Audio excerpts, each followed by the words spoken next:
Matthew 6:19 through 24. Do not lay up for yourselves treasures on earth where moth and rust destroy, where thieves break in and steal, but lay up for yourself treasures in heaven where neither moth nor rust destroys, and where thieves do not break in and steal. For where your treasure is, your heart will be also. The eye is the lamp of the body, so if your eye is healthy, your whole body will be full of light. But if your eye is bad, your whole body will be full of darkness. If then the light in you is darkness, how great is the darkness? No one can serve two masters, for either he will hate the one and love the other, or he will be devoted to the one and despise the other. You cannot serve God and money. This is the word. Hello, everyone. My name is Peter Ulrich. I am an all-around good guy. It doesn't say it on the board today, but it has said it in the past.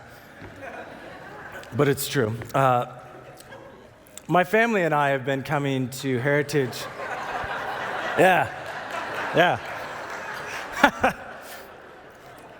I still don't know where they got that photo from. That's weird. We've been coming to Heritage for 16, maybe 17 years now. So this place is our home. I'm married, of course. I have 3 kids. They're great. But we see you folks here as our friends. Many of you are our close friends. Today I'm teaching you another easy to understand, not to be taken too seriously passage about money. We all love a good teaching on money. It's really a comfortable topic, especially during a time when we're discussing getting a new church, a new building, and then during tax season, of course, which you have 2 days, by the way. I was hoping this year that the IRS would get shut down. That didn't happen, so maybe next year. I've titled today's teaching, Generosity as an Indicator of the Heart, which seems like a difficult passage, but it isn't. I actually do like difficult topics. Paul and I discussed this when he asked me if I wanted to teach again. I like to challenge people, to make them question their intent or their beliefs. I like to make people a little uncomfortable sometimes. If you know me, this will not be a surprise to you. I am a third born of 3 brothers, and I also have a younger sister, but being a third born, making others uncomfortable was basically in my job description. So I'm going to be asking a few questions today, hopefully making you think about your intentions, your desires, where your heart is. Today I want you to think about what it is you cherish and why it is you desire those things, and then maybe should you be treasuring the things that you treasure. It will be that kind of message today. I am an 80s kid, maybe a 90s kid, I don't really know. We don't call us that anymore. I'm probably a millennial, but I have been called a geriatric millennial, whatever that is. But as a geriatric millennial, I remember Gordon Gekko in 1987 telling us that greed was in fact good. And during that time period, we thought that this actually might be true. Some of us, a lot of the United States, were convinced that this was true. Then there was the dot-com crash and the Enron crash and JP Morgan, and we realized for a moment, you can't believe everything you hear on the movies or on TV. You see, for you younger kids out there, before Facebook and Instagram, we were influenced by movies and television. We realized, I think, that greed was in fact not good, and it's quite bad. And we realized Satan would love to use it to trick us into thinking that what we are doing is pleasing and acceptable to God, but in reality, we are doing nothing more than serving a master we were never designed to serve, ourselves. Greed will take our purposes and desires and skew them into a self-serving, useless, unproductive life. A really comforting thought. Matthew 6:19 through 21. Do not lay up for yourselves treasures on earth where moth and rust destroy and where thieves break in and steal. But lay up for yourselves treasures in heaven where neither moth nor rust destroys and where thieves do not break in and steal. For where your treasure is, there your heart will be also. So for this part of the message, I have a question for you. What do you do? Like I said, today I'm going to have you ask yourself a few questions, because I think that is what Jesus is wanting us to do here with his Sermon on the Mount.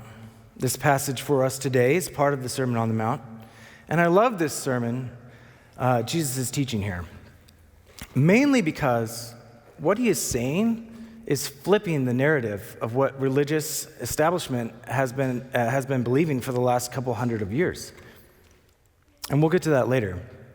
But the first question I believe we are confronted with in the text today is, what do you do? Now, what do you do can be a very revealing question if you are paying attention. This question will often tell you a lot about the person you are trying to get to know. That is why when you meet someone and small talk begins, what is the first question you usually ask? What do you do? The answer, of course, is something usually like, oh, I'm a banker, I'm a chef, or I work construction, or something like that. Because these are the things that we use to define ourselves. We usually answer our profession because we think that is what defines us. And that is the first thing, of course, that comes to mind. You can usually gauge how a person views themselves by how they answer this question. Jesus here on the Sermon on the Mount doesn't ask that question, however. He knows what defines us. He knew how the people of that day defined themselves. So he doesn't say, what do you do? He says something a little more profound. He says, I know what you do. Don't do that. On a side note, I like to think Jesus walked around often with a playful little smirk on his face. He always knew what people were going to say, what was in their hearts, what their reaction to his questions was going to be. He always knew the right question to get the most revealing answer from people. And I think he is doing that here when he gives his declaration to us on money. Here Jesus is saying, I know what you do, and I'm going to tell you what you should really be doing. Now let's look back at what he's been saying here previously during this teaching. All the things that they thought they were doing right up until this point, what does Jesus say about them? You've been dead wrong. Adultery? I don't commit adultery, Jesus. Oh, yeah? If you looked at a woman with lustful intent, you have already committed adultery. Fasting? You aren't doing that right either. Don't make it about yourself, the way you look so sad and feeble. How about the way that you've been giving money to the needy so that others see you and praise you for it? That was wrong too. Loving people around you? Yep, you're doing that wrong. What about murder? We say, I haven't committed murder. Jesus says, whoever is angry with his brother, they get the same judgment. Now, this is crazy. Why? All these things that they were doing them they were permissible under the law. These people thought that what they were doing was the right thing and that God was blessing them. But Jesus is here telling them it's not about the law, what is or isn't acceptable practice. It's a matter of the heart. It has always been a heart issue, and they totally missed it. We totally missed it.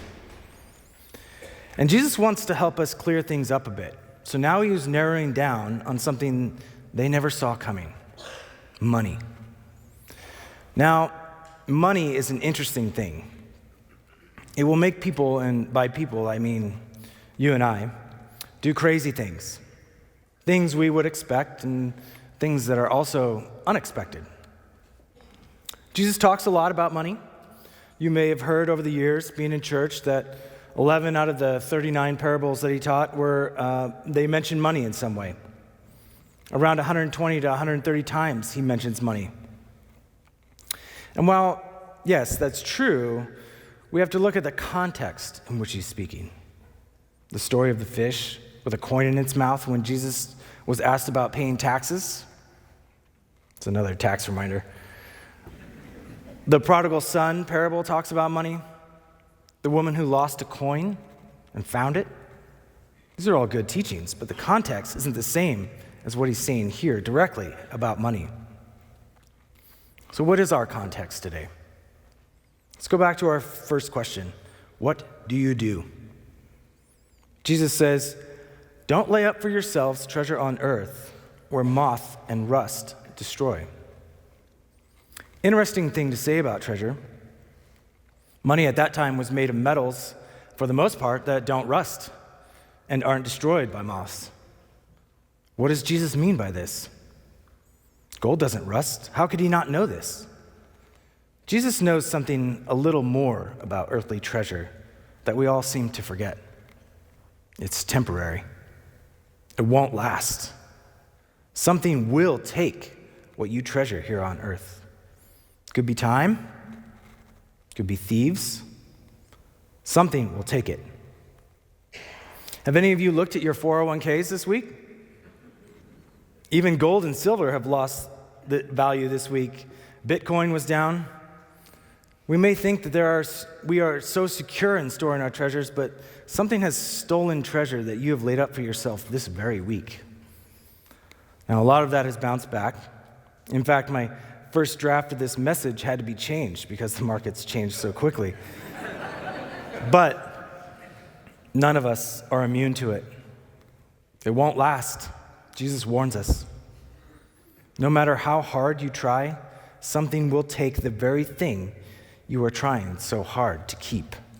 Whether it be thieves or time, it's all temporary.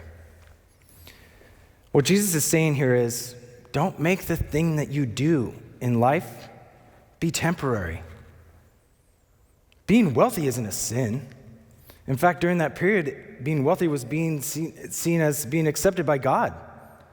That guy must be righteous. He's rich.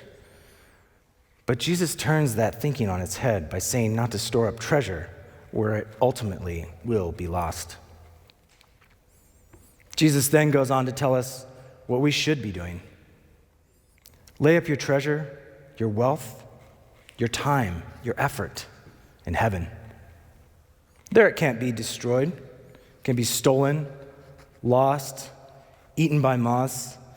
You may have 20 changes of clothes in your closet at home, but to have that many back then, that was a huge indicator of wealth. There will never be a negative return on your investment in God's kingdom. Jesus has the unique ability to know what he was talking about here. He has been to heaven. He knows what treasure there looks like. Now, the Bible doesn't really tell us what treasure in heaven looks like. We don't know what that will mean for us until we get there. But Jesus does. He has been there. He knows what God-glorifying stewardship of our time, of our finances, our talents, our resources. He knows what that looks like in heaven. And he tells us that's where the real treasure is. Jesus is saying, what is eternal? That's what really matters. And we should pay attention to this. Now, often we can hear this passage and say, I hear it. I get it. Treasure in heaven. I know all about this. But is that ever really our focus? It almost sounds greedy to say this. Oh, I'm doing this because I want to store up treasure for myself in heaven. I'm storing up eternal treasures. I'm doing this because I want to be rewarded by God. It sounds greedy, doesn't it? It sounds so gross and self-serving. What about this? I'm going to put some money in bonds this week because I think stocks are a little too volatile right now. Or Bitcoin is down, so I'm going to buy some before it goes back up. I can make a good profit, maybe a couple grand. Or maybe the housing market is great for buyers right now, so I'm going to buy this house so I can flip it and make a bunch of money. Or since it's tax season, I'm going to use some tax loophole I found so I can pay less on my taxes and save money. Those don't sound bad, right? Sounds like good financial planning, good investing. Jesus says, nope, you have it backwards. Yes, I do want you to be good stewards of what you have, but remember, the stuff you have here, it's temporary. It will eventually be gone, eaten by time or something else, and sometimes faster than you think. Do yourself a favor. Store up real wealth, real treasure in heaven. Quietly serving the homeless on your days off, that's treasure. Volunteering in the kids' ministry, that's treasure. Meeting with someone who is sick in the hospital and praying for them, that's treasure. Talking with your neighbor about Jesus, that's treasure. Serving, being hospitable, like we learned last week, that's a treasure. Giving of yourself to others, your time, your energy, your talents, what God has given you, that's the real lasting treasure. Why though? Why? I'm saved. I'm going to heaven. I'll be fine when I get there. I don't need to waste my time on earth doing those things. Jesus knows what you do here, how you spend your fleeting time here on earth, what you do with what he has given you here, the opportunities you have, what you really treasure here on earth. It affects your heart. And Jesus knows that what you treasure here will be where your heart is. And Jesus isn't interested in your 401k, your crypto wallet, your safe that's full of precious metals. He's interested in your heart. He's telling us that what we desire here is where our heart will be. And why is that important? Someone said at our Thursday morning group this last week, when we were talking about this passage, this is a heart-checking passage.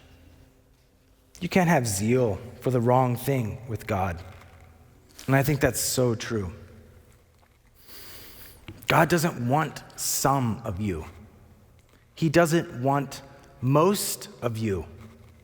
He wants all of you. He wants your heart. He wants to write his words on it. He wants to give you a heart of flesh and not a heart of stone. He knows that everything you do comes from your heart. Your desires, your actions, your decisions, you as a whole are summed up by your heart. It is who you are. And Jesus wants that to be like him, to be kingdom-focused, God-centered. If being financially stable is who you are, what does your heart desire? If your treasure is keeping a perfect online image, to have a huge following, what will your heart look like? If your job is what defines you, the sports that you play, or the way you're perceived by others, or what clothes you wear, or having the perfect family with the perfect obedient children, if those things are what you desire, be careful. You might get them. But where's your heart? Is it focused on kingdom rewards? Serving God? Serving others? Glorifying God with what he has given you in your short time here on this earth? Where's your heart, church? Maybe today you will take a treasure of the heart survey and see where your heart is. What is most important to you? That's where your heart is. A great, I think, illustration of this comes from one of my favorite movies, The Lord of the Rings. In this book and movie, the creature Gollum then loses his greatest treasure, the Ring of Power, which he calls my precious. He follows it, trying to get it back at any cost, and he will do anything to get it. And he eventually does. But in the end, his desire to have the ring kills him and destroys the ring as well. Sorry for the spoiler.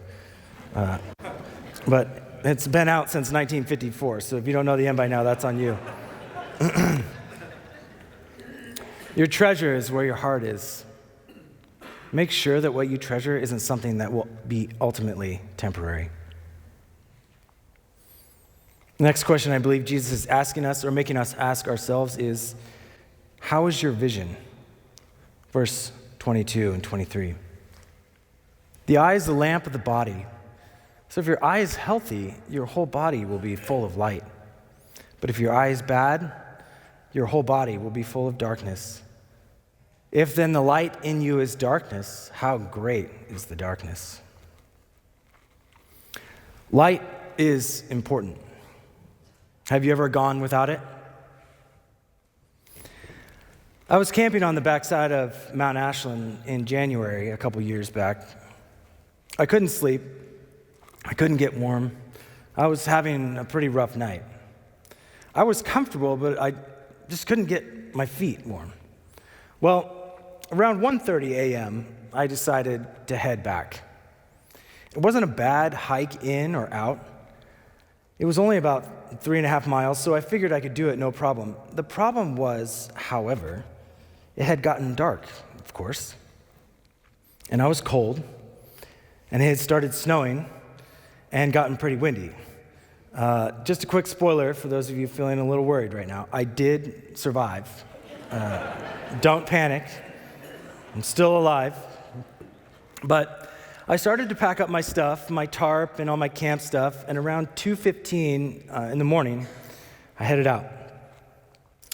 The snow was a couple feet deep, and I needed to make it to the trail if I could find it, so I could find my way out. So I'm trudging through the snow, and I find the trail and start making my way to my truck.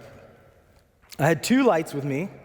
One was my trusty headlamp, which was working okay, but it was starting to get pretty dim from the cold. It was pretty cold, around 15 degrees.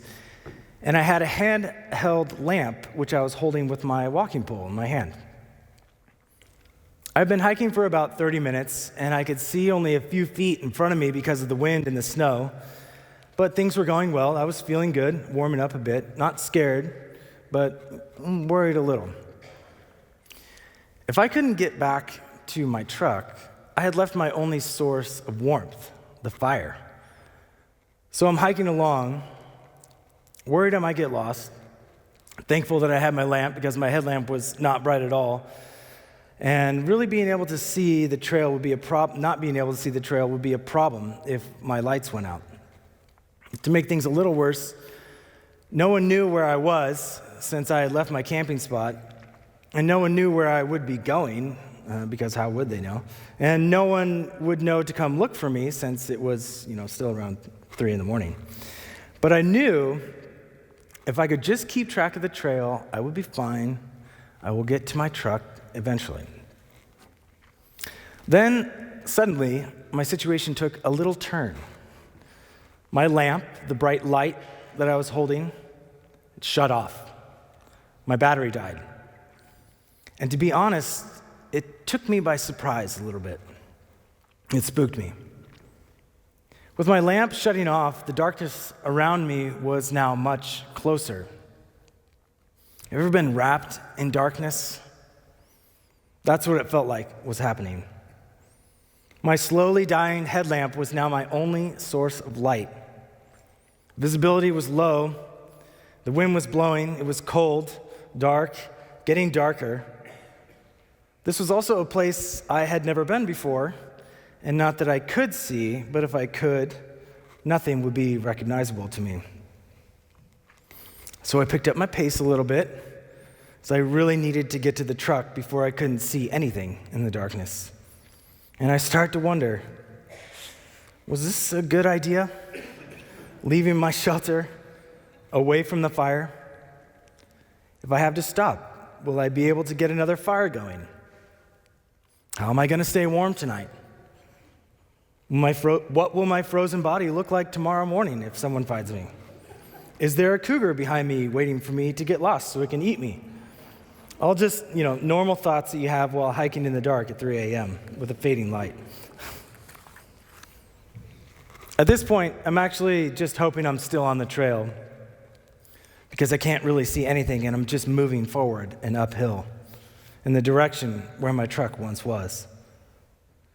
I wasn't sure how much further I had to go. I just knew that I had to keep going or I was in for a really bad night. Then, suddenly, I see a red reflection up ahead. My truck. I made it. I'd never been so relieved. What a sight. Finally, though, warmth, light, security. I knew I was going to be fine and I was going to make it the whole time, obviously, and I never doubted myself for a second. But I will never forget that feeling when that light went out. It was like a punch in the gut. Darkness immediately surrounded me. I could almost feel it. Now, Jesus here is saying the eye, it's the lamp of the body. If our eyes are good, the whole body will be full of light. If the eye is bad, the whole body will be full of darkness. And how great will that darkness be? How will we, church, be able to navigate our lives if the light in us is darkness? What does this mean? What is darkness here? What is the light? Jesus is using a metaphor here when he uses light and darkness language, of course, but the words here he is using in Hebrew are interesting. The word for good eye that he is using can also be translated as generous, or in Greek could be translated as healthy, single, sincere. The Greek term is used often to describe a motivation for a person. In the Hebrew, the eye is where the light resides. Often in Hebrew, a dim eye would be seen as associated with bad health or suffering. With these ideas in mind, we can gather that Jesus' metaphor is that a spiritual health can be determined in someone by the ways in which they are generous. A generous person is full of life and vitality, vibrant and happy, with love for their neighbors. Conversely, we can also see that a stingy or greedy person is having a bad eye or dark eye, someone who is suffering or in bad health. Darkness in a person would mean, in this instance, a person who is not generous or could be considered greedy. Now, greed is a tricky sin. No one thinks they have a problem with greed. If you asked a murderer who was being honest, if they murdered, are you a murderer? They would say, yes, I am a murderer. Or if you ask someone who constantly lies, if they were a liar, they would say no, but that would just prove your point that they're a liar. What about adultery? Do you know if you've committed adultery? Yes, the answer would be obvious. But ask 100 people if they have a problem with greed. Most likely they will all tell you no. What's even more interesting about greed, I bet you or I could think of someone who we are sure is a greedy person. We can see it in others, but not ourselves. That's the tricky thing about greed. Jesus specifically warns us against greed or covetousness. In Luke 12:15, someone had just asked Jesus from the crowd to make his brother divide the inheritance equally with him. What does Jesus say to him? Take care. Be on your guard against all covetousness, for one's life does not consist in the abundance of one's possessions. Fascinating. Take care. Be on your guard. Why is greed so diabolical? Because it convinces you you don't have it. Other sins, it's obvious. This one, it's tricky. So we must be on our guard. What did the serpent say to Eve in the Garden of Eden? Not only will you not die if you eat this, basically that God's lying to you, but more importantly, your eyes will be opened. Our eyes will be opened? I can have more? I'm missing out? on something? There's more to be had that I can get if I just reach out my hand and take it? Their desires were skewed by greed, even in the Garden of Eden, where they had everything. The lie that they were told in the garden is the same lie you are being told today. God is holding out on you. There's more out there. You just have to help yourself. Their eyes were open that day, but what did they see?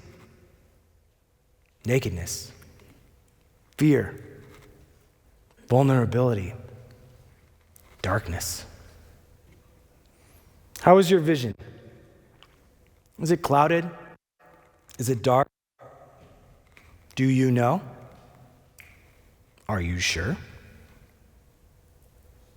I don't want to be the guy who gets up on stage here and points a finger and says, "You're a sinner." I don't want that.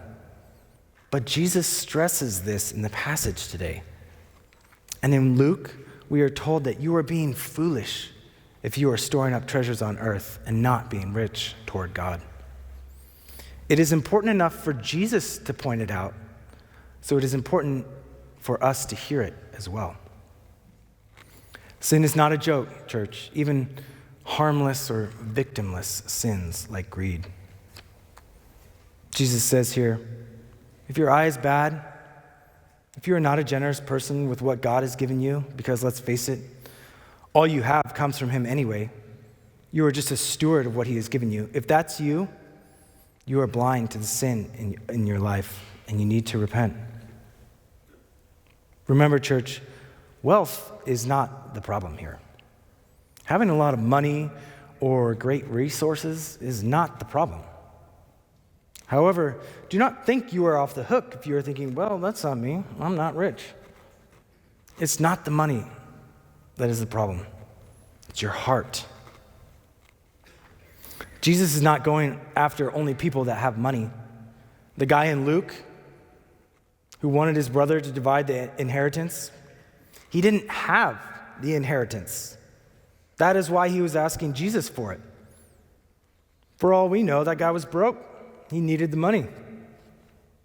The amount of money is not the problem. The problem is what it has always been, a matter of your heart.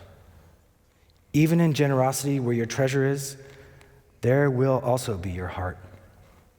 God does not care about how much money you store up for yourself. God cares about your heart. Do not be blind to that fact, church.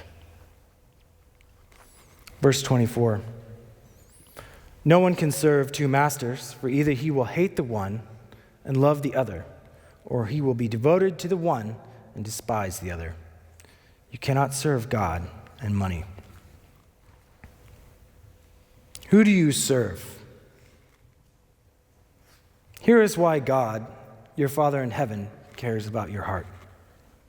The last question I have for you, who do you serve? Now, Jesus really lets it all out here in these last verse. You are either serving God or you are serving money. I was thinking about this as I was writing for this sermon. Why do we only have two choices? What is so special about money? Why does it have this hold on us as humans? It's not just today, present day United States of America he's talking to. He's talking to first century Judeans right now, people under the control of the Roman Empire. These people would have been very poor by today's standard. So even back then, 2,000 years ago, Jesus is saying, you have to choose one God to serve. Why is that? Have you ever held gold? Have you ever had it in your hands? What about silver? Have you ever touched a pile of silver coins? I have. There is something odd that happens to people when they see gold, when we hear the sound of silver coins clanking against each other. I have a gold coin here. This is a 1 ounce American Eagle gold coin. It is minted by the U.S. government. It does have a face value of $50, but the melt value is much higher than that. I thought about if I should bring this coin in today or not. Because what if I lost it? What if it fell out of my pocket? What if I accidentally left it on the podium or somewhere else? Those are the thoughts that actually went through my head. And then I thought, that's absurd. Do I think that way about anything else in my life? What about my wallet? I hardly think about that. But the cost would be much greater to replace it. What about my phone? That's worth a good amount of money, maybe half of this coin's value. Yet, I don't think about my phone that way either. People lose their phones all the time. What is it that makes gold or silver so precious to us? I don't know. It's weird. But there is something about it, and Jesus says, you must choose. Now, are you physically worshiping gold? Are you bowing down to silver? I wouldn't think that you are. But what about your time? Do you value your time so much that the things of God take a back seat? What goes on Sunday mornings for you? What about time alone in prayer? What does that look like to you? These are questions I have to ask myself. Who am I serving? Am I serving my interests? Or am I focused on the kingdom work? Storing treasure for myself in heaven, where moth and rust will not destroy? This is one of the markers of discipleship we have here at Heritage. We haven't really touched on generosity yet here, so I'm kind of talking to you about it today. Generosity in its nature reveals your heart. Now, how do we look at generous people? With contempt? No, of course not. We see them as good people, loving people, even those that are non-Christians. So why aren't we generous? Well, you may say, if I hand a $10 bill out the car window to a homeless person, I may get a ticket and a fine. Medford fines people for that. It's a city ordinance. Really? Do you think God, after prompting your heart to give money to a homeless person and you get a $75 ticket, sits back and thinks, wow, I didn't see that coming. Sorry, man. See if I can get you that $75 back. No, obviously. Remember, church, what we have isn't really ours anyway. If God is prompting to give you $10 or whatever to someone, it's because he gave that to you to give to someone. Nothing is yours. When you were created by God, what part did you play?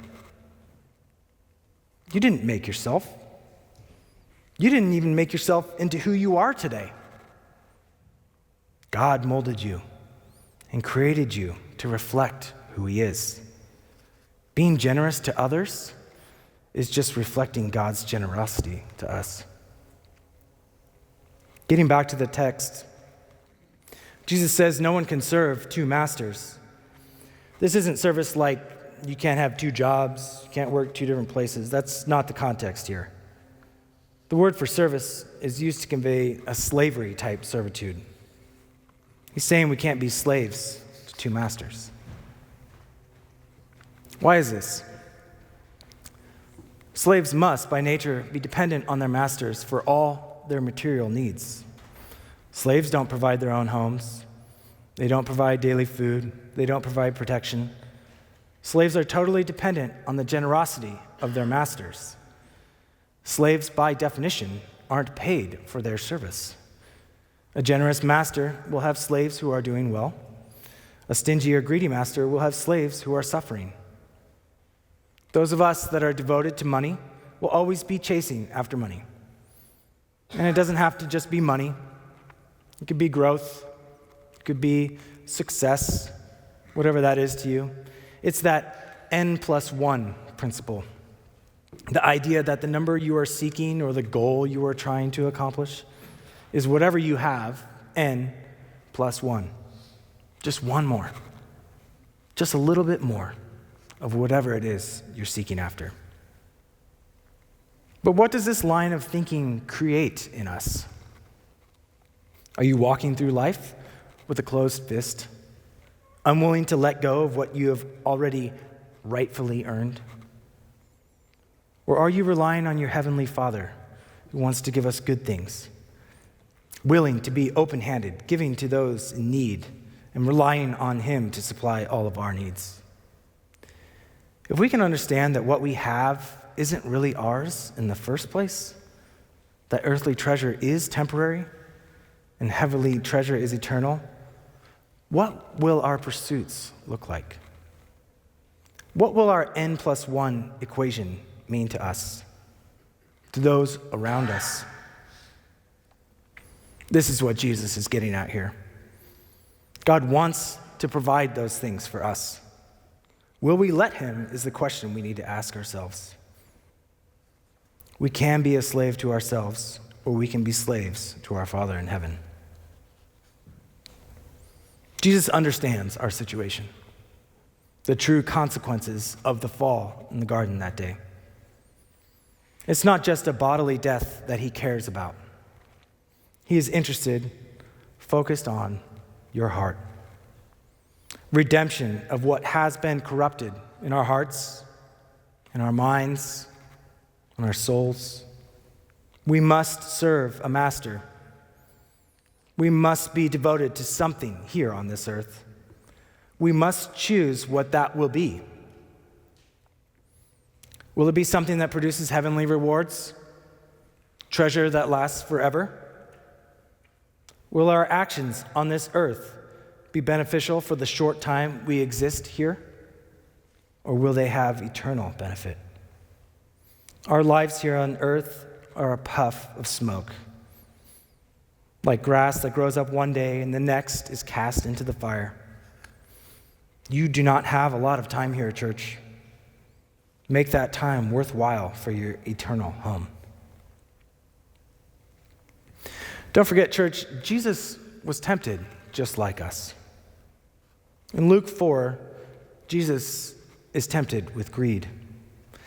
We, I think, have a hard time thinking that God Himself could be tempted with greed. Remember, though, Jesus gave up everything for you. He became a man, put Himself on our level. More than that, He willingly gave up His life for you. The most precious thing of all. But there, out in the desert, Satan offers literally all the kingdoms of earth: money, fame, power, success, comfort, everything that we strive after here on earth. All Jesus must do is make a switch of who He serves. You just have to worship me, Satan says. But Jesus responds, "You shall worship the Lord your God, and Him only will you serve." Today, church, we must choose who we serve. Will we be full of darkness and greed? Will we be serving our own self-interests for things that are temporary, for treasures that won't last? Will we serve a master who will only take of our time and our effort? Or will we let the light of generosity fill our lives? Will we be led through this life by a master who loves us, gave up everything for us, who cares for our eternal well-being? Will we choose to have a heart that is generous? There is one more thing I want to touch on. Being Palm Sunday, I can't help but think about the response from that crowd there on the Mount of Olives as Jesus descends into Jerusalem. In Matthew, that passage that we read through earlier, we heard most of the crowd had laid their cloaks on the road before the feet of Jesus for His donkey to walk on. Remember, clothing was valuable at this time. It was a treasure. It could have gotten ruined being stepped on by an animal. But that meant nothing to these people. They laid their treasure at the feet of Jesus with shouts of Hosanna, save now, showing their hope and anticipation of Jesus as the Messiah. That's something to think about. In closing, I'm going to leave you with a little survey. This survey will be a survey of your heart.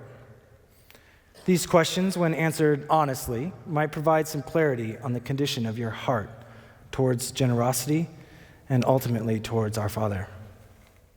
Don't answer these out loud, just listen and reflect. What are your thoughts? What are your dreams? Where are your thoughts? What do you worry most about? What are your fears? What are you afraid of losing most? What do you measure others by? What do you think you just can't be happy without? These are hard questions to answer, revealing questions. But don't forget, church, the hardest thing is over. You were an enemy to God.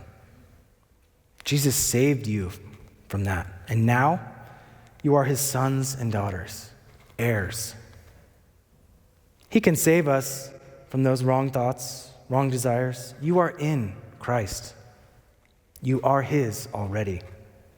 Let him mold you, your desires, your heart, your vision. Let him mold you into his likeness. The hard part is over. Let the work of the kingdom fill your life. I'm going to invite the worship team back up here and I'll pray for us today. Lord, give us vision today.